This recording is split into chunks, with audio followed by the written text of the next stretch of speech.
चुपी other कुर्बानी कैसे बनी कैसे बनी।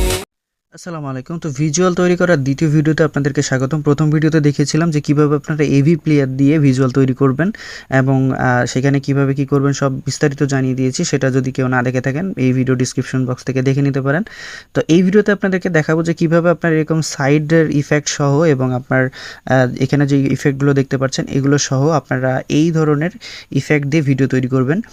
তো এটা খুবই ইজি, আপনাদেরকে আমি সব কিছু দেখিয়ে দিচ্ছি। সো কষ্ট করে ভিডিওটা শেষ পর্যন্ত দেখবেন এবং অবশ্যই যারা নতুন এসেছেন তারা চ্যানেলটি সাবস্ক্রাইব করে নেবেন এবং পাশে থাকা বেল আইকনটি ক্লিক করে নেবেন।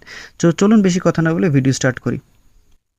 ওকে, তো এটার জন্য আপনার প্রয়োজন হবে এখানে ভিভো ভিডিও নামে একটা অ্যাপস। এই অ্যাপসটা আমি টেলিগ্রামে দিয়ে দেবো। আপনার প্লে স্টোর থেকে নিলে কিন্তু সব কিছু ওপেন পাবেন না, সেটার ভিতরে সব কিছু আপনারা আরামসে ব্যবহার করতে পারবেন, কারণ আমি যে কয়টা অ্যাপস দিই আপনাদের কিন্তু সবগুলোই প্রিমিয়াম দিই। সো আপনারা অবশ্যই এখান থেকে এটা ডাউনলোড করে নেবেন টেলিগ্রাম থেকে, অথবা আপনারা যদি চান যে প্লে স্টোরেতে নেবেন তো সেটাও নিতে পারেন, সমস্যা নাই।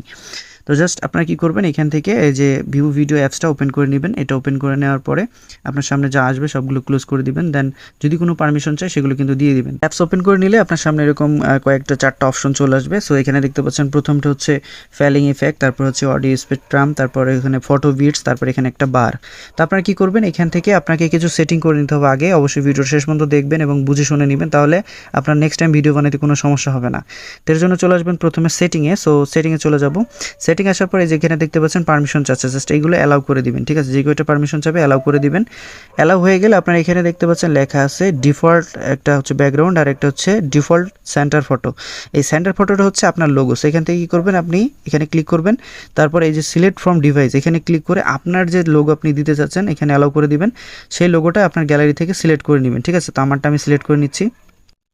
ওকে, তো দেখতে পাচ্ছেন এখানে কিন্তু আমি আমার লোগোটা সিলেক্ট করে নিয়েছি। তারপরে আপনার কি করবেন, এখান থেকে ব্যাক চলে আসবেন, কারণ প্রত্যেক গানে আপনার এটা চেঞ্জ করা লাগবে না সেন্টার ফটোটা, জাস্ট আপনারা ব্যাকগ্রাউন্ডটা চেঞ্জ করবেন আপনার থাম্বনেলের সাথে সাথে। ঠিক আছে, সো এখানে আর কিছু করা লাগবে না, জাস্ট এখানে লোগোটা বসায় নেবেন প্রথমত, দেন এখানে ব্যাকে চলে আসবেন। আসার পরে আপনারা যে দেখতে পাচ্ছেন অডিও স্পেকট্রাম যেটা আছে এখানে ক্লিক করবেন। এখানে ক্লিক করার পরে আপনাকে মিউজিক সিলেক্ট করতে হবে। সো অবশ্যই আপনি যেই গানটা বানাবেন সেই মিউজিকটা সিলেক্ট করে নেবেন। তো আমি এখানে ক্লিক করলাম, দেখতে পাচ্ছেন আমার গ্যালারির সকল গান এখানে চলে আসছে। সো আমি আমার গানটা সিলেক্ট করে নিলাম।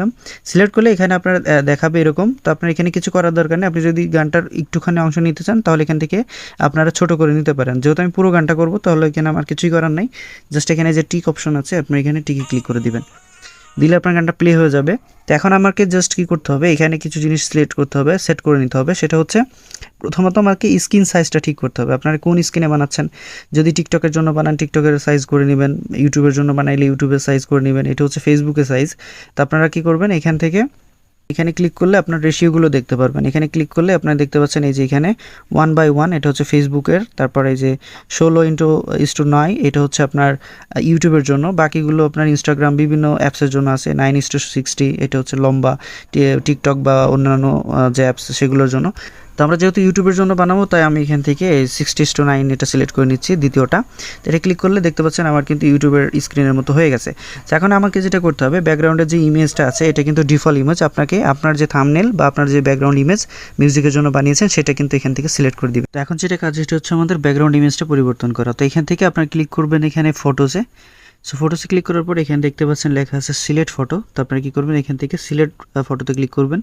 তো এখানে যে ডিফল্ট ফটো আছে এগুলো আপনারা চাইলে ব্যবহার করতে পারেন, তবে আমি না ব্যবহার করার জন্যই অনুরোধ করব, কারণ এগুলো অনেকেই ব্যবহার করে।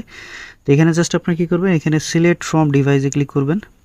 এখান থেকে আপনার যে ইমেজ বা ব্যাকগ্রাউন্ড যে থাম্বনেল যেটা আপনি দিতে চাচ্ছেন সেটা এখানে দিয়ে দিবেন। দেখতে পাচ্ছেন আমার কিন্তু লোগো প্লাস ব্যাকগ্রাউন্ড দুইটাই কিন্তু রেডি হয়ে গেছে। তো এখন এখানে কিছু কাস্টমাইজ করতে হবে বা ইনসার্ট করতে হবে। এর জন্য আপনাকে যেটা করতে হবে, প্রথমত এই যে এটার একটা স্টাইল আছে। তো আমি যেটা একটু প্লে করি, আমি মিউজিকের সাউন্ডটা একটু কমাই দিচ্ছি। তো এটা যদি প্লে করি দেখতে পাচ্ছেন তো স্পেকট্রামটা কিন্তু মিউজিকের সাথে যে স্টাইলটা আছে সেটা কিন্তু আপনারা কাস্টমাইজ করতে পারবেন এখান থেকে। এই যে কাস্টমাইজে ক্লিক করবেন, কাস্টমাইজে ক্লিক করলে এখানে স্টাইলে ক্লিক করবেন। স্টাইলে ক্লিক করে এখানে দেখতে পাচ্ছেন অনেকগুলো স্টাইল আছে। ঠিক আছে, এই যে অথবা আপনি নিচের এই যে এই ধরনের আপনার যেটা ইচ্ছা সেটা কিন্তু এখান থেকে ব্যবহার করতে পারেন, আপনার মনের মতো যেটা ভালো লাগে সেটা আপনি ব্যবহার করবেন। তো আমি এখান থেকে এই যে এটা দিচ্ছি, সেটা দেখতে পাচ্ছেন এখন কিন্তু আমার এটা নিচে যে ব্যাকগ্রাউন্ডটা সেটা কিন্তু পরিবর্তন হয়ে গেছে, মানে স্টাইলটাও ট্রান্সপারেন্ট হয়ে গেছে ব্যাকগ্রাউন্ডটা। ঠিক আছে, তো এখন যেটা করতে হবে, আপনি কি এখানে আমি যে ছবিটা দেখাইছিলাম সো সেইভাবে তৈরি করার জন্য আপনাকে জাস্ট কী করতে হবে, এখান থেকে কাস্টমাইজে ক্লিক করবেন। তো কাস্টমাইজে ক্লিক করার পরে এখান থেকে দেখতে পাচ্ছেন শ্যাক অপশন আছে, ঠিক আছে। সো আপনি কী করবেন, এই শ্যাকের উপরে ক্লিক করবেন এবং এখানে আপনার গানটা প্লে করে রেখে দিবেন, ঠিক আছে। ধরেন আমি এখানে প্লে করলাম, এই অবস্থাতে আপনার এই যে শ্যাকগুলো সেট করবেন যে আপনার মিউজিকটা কেমন বা আপনার কত স্পিডে রাখলে শ্যাকটা আপনার সুন্দর দেখাচ্ছে, ঠিক আছে। এটা হচ্ছে ব্যাকগ্রাউন্ডেরটা শ্যাক করবে শুধু, আর যদি নিচে এটা দেন এই স্পেকট্রাম, তাহলে হচ্ছে এইটাও শ্যাক করবে। তো এটা আমাদের শ্যাক করানোর দরকার নেই, আমরা জাস্ট ব্যাকগ্রাউন্ড ইমেজটা শ্যাক করাবো। তারপরে যেটা হচ্ছে সেটা হচ্ছে আমাদের এই যে সাইড, এখানে সাইডে ক্লিক করব। সাইডে ক্লিক করার পরে এখান থেকে আপনারা গানটা প্লে করবেন অ্যান্ড দেখবেন যে এখানে আসবেন, আসার পর এবার সাইডে ক্লিক করবেন। দেন এই যে অপশনটা এখানে ক্লিক করবেন। এখানে ক্লিক করলে আপনারা কোন দিকে নিতে চাচ্ছেন, আর তার আগে এটা বাড়াইতে হবে, এই যে এটা আপনার কাস্টমাইজ করে নেবেন সাইজটা, যে আমরা কত স্পিডে আপনার ব্যাকগ্রাউন্ডটা ডান দিকে বা দিকে যাবে বা উপরের দিকে নিচের দিকে যাবে, সেটা আপনি আপনার স্পিডটা এখান থেকে সিলেক্ট করবেন। এটা যত বাড়াবেন তত স্পিড বাড়বে। তো আমি এখান থেকে এই বরাবর রাখবো, বা মিউজিক অনুযায়ী আপনারা রেখে দিবেন যে কতটুকু আপনার মিউজিকের সাথে মিলতেছে কিনা। তো সেই অনুযায়ী রেখে আপনার ডান দিকে দিবেন কি বা দিকে দিবেন, সেটা এখানে ক্লিক করলে পরিবর্তন হবে। আপনার যতবার ক্লিক করবেন তত দিক হচ্ছে আপনার পরিবর্তন হবে দিক, ঠিক আছে। তো আমি এই যে এখানে আপনার এই বাম সাইডটা রাখলাম, এই স্পিডেই রাখলাম, ডান হয়ে গেল।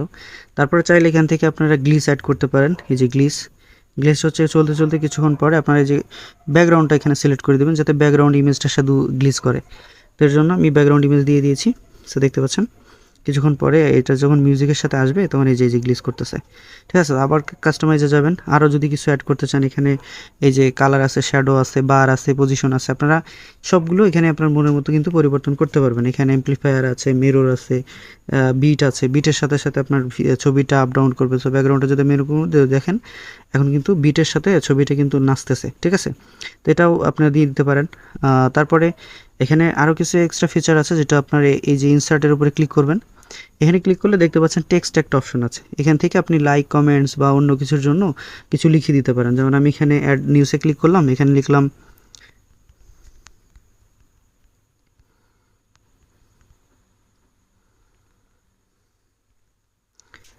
এই যে লাইক, কমেন্ট, সাবস্ক্রাইব। এখন এটা আপনি হাত দিয়ে যেখানে সেখানে মুভ করতে পারবেন। তো আপনারা যে পজিশনে রাখতে চাচ্ছেন সেই পজিশনে আনবেন, আইনা রাখবেন। রাখার পর এটার আবার ফন্ট চেঞ্জ করতে পারবেন। এটার উপরে চাপ দিলেই এই যে আপনার বাম সাইড থেকে অপশন আসবে। এখানে এই যে সাইজ আছে, আপনার কত বড় রাখবেন কি ছোট রাখবেন, বা টাইম কত সময়ের জন্য রাখবেন, অথবা ফ্রন্ট। এখান থেকে দেখেন আমি ফ্রন্টে যদি ক্লিক করি অনেকগুলো এখানে ফ্রন্ট চলে আসবে। সো আমি এখান থেকে যে এটা ফ্রন্ট একটা সিলেক্ট করে দিলাম, দেখেন কিন্তু অনেক প্রিমিয়াম লাগতেছে জিনিসটা, ঠিক আছে। আবার যদি এটার উপরে চাপ দিই, কালার আছে, আপনি যদি এখান থেকে কালার দেন, এখান থেকে এই যে রেড দিবেন কি ব্লু দিবেন কি যেটা দিবেন, এখানে যে রেড দিলাম, রেড হয়ে গেল, ঠিক আছে। এটা হচ্ছে ব্যাকগ্রাউন্ডের কালার। এখন যদি আপনি চান যে ব্যাকগ্রাউন্ড দিবেন না, আপনি চাচ্ছেন হচ্ছে টেক্সটের কালার চেঞ্জ করবেন, তাহলে এখানে এই যে টেক্সটের কালার এখানে চেঞ্জ করতে পারবেন, ঠিক আছে। তো আমি এখানে টেক্সটের কালার এরকম আছে, এরকমই থাক, সমস্যা নেই। ব্যাকগ্রাউন্ডটা অপাসিটি যেরকম ছিল সেরকমই থাক, সমস্যা নেই। আমি জাস্ট ব্যাকগ্রাউন্ডটা রাখছি। তারপরে যেটা কাজ সেটা হচ্ছে আপনারা আরও এখানে কাস্টমাইজ করতে পারেন অ্যাঙ্গেল, অপাসিটি। এই যে এটা অপাসিটি আপনি কতটুকু এটা কমায় রাখবেন না বাড়ায় রাখবেন, সেটা এখানে করে দিতে পারেন, ঠিক আছে। তারপরে ইনসার্টে ক্লিক করবেন। ইনসার্টে ক্লিক করার পরে এখান থেকে দেখতে পাচ্ছেন প্রোগ্রেস বার আছে, ফেলিং ইফেক্ট আছে। এই যে ফেলিং ইফেক্টটা হচ্ছে এই যে সাদা সাদা যে আইকনগুলো আসে, এখান থেকে ফেলিং ইফেক্টটা আপনি কোন ইফেক্টটা নিতে চাচ্ছেন, তো সেটার উপর যদি এরকম চাপ দেন, তাহলে কিন্তু ওই ফেলিং ইফেক্টটা এখানে আপনার মিউজিকের ভিতরে আসবে। যে দেখেন সাদা সাদা এখন একটা কুয়াশার মতো ঝরতেছে, এটা হচ্ছে ফেলিং ইফেক্ট, ঠিক আছে। তো এটা ঠিক করার জন্য আপনি এখানে ক্লিক করবেন, ফেলিং ইফেক্টে যাবেন। যাওয়ার পর এখান থেকে এটা আবার কাস্টমাইজ করতে পারবেন, কালার, স্পিড, কত জোরে এটা পড়বে, ঠিক আছে। সেগুলো কিন্তু এখান থেকে আপনারা ব্লিঙ্ক হবে কিনা, বিটের সাথে আসবে কিনা, সেগুলো কিন্তু এখান থেকে ফিট করে দিতে পারবেন, সেট করে নিতে পারবেন, ঠিক আছে। অ্যান্ড সাইজ রাখতে পারবেন, বড় রাখবেন না ছোট রাখবেন, ছোট ছোট পড়বে না বড় বড় পড়বে, সেগুলো তো এগুলো এখান থেকে সেট করে নেবেন, ওকে।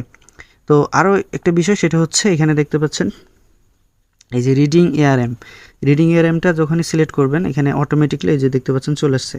এখন এটা আপনি কোন পজিশনে রাখবেন সেটা কিন্তু এখান থেকে যে অ্যাঙ্গেল, তারপরে সাইজ, সেখান থেকে ঠিক করে নিতে পারেন। যেখানে যেমন আছে এমনই থাকুক, সমস্যা নেই। তো জাস্ট আপনারা কী করবেন, এখান থেকে এটা টিক দিয়ে নিয়ে নেবেন আর কি। আরও যদি এক্সট্রা ফটো অ্যাড করতে চান, সেক্ষেত্রে এখানে ফটো যোগ করতে পারেন, প্রোগ্রেস বার অ্যাড করতে পারেন, ঠিক আছে। তো আপনারা যদি প্রোগ্রেস বার অ্যাড করেন, তাহলে এই যে আপনার লোগোটা এইভাবে ঘিরে ফেলবে, ঠিক আছে। তো আপনারা এটা কোন দিকে যাবে, গান শেষ হবে আস্তে আস্তে প্রোগ্রেস বারটাও কিন্তু এইভাবে সাদা হতে হতে যাবে। তো আপনারা এইভাবে আপনার মন মতো কাস্টমাইজ করে নিতে পারেন। তো আমি প্রোগ্রেস বার আমার মনে হয় না দিলেই আরও সুন্দর দেখাচ্ছে, সেটা আমি দিলাম না। তো অনেকে এই কালারটা হচ্ছে আপনার ব্যাকগ্রাউন্ডের যে ইমেজ এটা কিন্তু সাদা কালো রাখে। তো এটা কীভাবে করে, এটার জন্য আপনারা কী করবেন, এখানে যে ফটো অপশন আছে এই ফটোতে ক্লিক করবেন। ক্লিক করলে এখানে দেখতে পাচ্ছেন ব্রাইটনেস আছে। আপনার যদি ব্যাকগ্রাউন্ডের ইমেজের ছবি স্পিড আরও বাড়াইতে চান, কালার আরও বাড়াইতে চান, তাহলে ব্রাইটনেস থেকে আপনারা বাড়িয়ে নেবেন। আর এইখানে দেখতে পাচ্ছেন এখানে লেখা আছে ইফেক্ট, আপনারা জাস্ট ইফেক্টে ক্লিক করবেন। এখানে দেখবেন এই যে ব্ল্যাকে চাপ দিলে এই যে ব্ল্যাক অ্যান্ড হোয়াইট হয়ে গেল, ব্লোয়ারে চাপ দিলে ব্লোয়ার হয়ে যাবে, এবং এখানে সানশাইনে দিলে সানশাইন আসবে। আপনার এখান থেকে আপনার মন মতো কিন্তু ইফেক্ট আপনি সিলেক্ট করে নিতে পারবেন, ঠিক আছে। তো এটা সিলেক্ট করে দিলাম। আমি ব্ল্যাক হোয়াইট যদি রাখি তাহলে ব্ল্যাক হোয়াইটে এখানে ক্লিক করে দিলে ব্ল্যাক হোয়াইট হয়ে যাবে। সো এটা হচ্ছে এখানকার সিস্টেম আপনার ব্যাকগ্রাউন্ডের ইমেজের। তাছাড়া এখানে আপনি ফ্লিপ করে নিতে পারেন, ডান দিকে বা দিকে বা উপরে নিচে যেদিকে ইচ্ছা সেদিকে কিন্তু এগুলো ফ্লিপ করে নিতে পারবেন। এখানের ভিতরে সব আছে, আপনার জাস্ট একটু কষ্ট করে অপশনগুলো বুঝে নিতে হবে, তাহলে আপনি সব কিছু করতে পারবেন। এবার এটা আপনার গান যদি পুরোপুরি কমপ্লিট হয়ে যায়, এই যে দেখেন আমি যদি এখন গানটা প্লে করি, গানটা আমার এরকম হয়েছে। তো এখন যদি আমি এটা এক্সপোর্ট করি তো তাহলে কিন্তু আমার হয়ে যাবে। সো জাস্ট আপনারা কী করবেন, সব কিছু ওকে হয়ে গেলে বা সব কিছু অ্যাড করা হয়ে গেলে আপনারা এখান থেকে এই যে টিকে ক্লিক করে, এখন এখানে একটা কাজ, আপনি কিন্তু মিউজিকও এখান থেকে স্পিড বাড়াইতে কমাইতে পারেন। এই যে এখানে স্পিড বাড়াইলে গানের স্পিডটা বেড়ে যাবে, প্যাচ করলে প্যাচ হয়ে যাবে, ঠিক আছে। তো আপনারা জাস্ট এখান থেকে মিউজিক যেহেতু আমরা এডিট করা দেখাচ্ছি, সেক্ষেত্রে ওগুলো কিছু করার দরকার নেই। জাস্ট এইভাবে আপনার মন মতো ইফেক্ট আপনি যুক্ত করে আপনার স্টাইল যেটা আপনার ভালো লাগে সেগুলো দিয়ে জাস্ট আপনি কি করবেন, এখান থেকে এই যে টিকের উপরে একটা ক্লিক করে দেবেন। ক্লিক করে দিলে আপনার সামনে এরকম চলে আসবে। এখন এটা আপনি ব্যাকগ্রাউন্ডে এক্সপোর্ট করতে চাচ্ছেন কিনা সেটা সিলেক্ট করবেন, কত স্ক্রিন সাইজে করতে চাচ্ছেন সেটা এখান থেকে সিলেক্ট করে নেবেন। এই যে এইচডি, এসডি, ফুল এইচডি যেটাতে করেন সেটাতে করার পরে আপনার এখানে 45 FPS আছে, এটা 45ই থাক, সমস্যা নেই। আপনারা কিছুই করবেন এখানে, জাস্ট এখানে এক্সপোর্টের উপরে ক্লিক করে দিবেন। দিলে এই যে দেখতে পাচ্ছেন আমাদের কিন্তু মিউজিকটা এক্সপোর্ট হচ্ছে। এভাবে আপনার ফোন রেখে দিবেন, আপনার ভিডিও এক্সপোর্ট হয়ে যাবে। তো আশা করি বুঝতে পারছেন এটাও। যদি কোনো কিছু বুঝতে সমস্যা হয় তাহলে অবশ্যই কমেন্টস করবেন, আর যদি উপকৃত হয়ে থাকেন অবশ্যই সাবস্ক্রাইব করবেন এবং সাপোর্ট করবেন, শেয়ার করবেন ভিডিওটা, এবং আপনার কোনো সমস্যা হলে অবশ্যই টেলিগ্রামে জয়েন হয়ে সেখানে আপনার সমস্যাটি জানাবেন। ধন্যবাদ সবাইকে কষ্ট করে ভিডিওটা দেখার জন্য।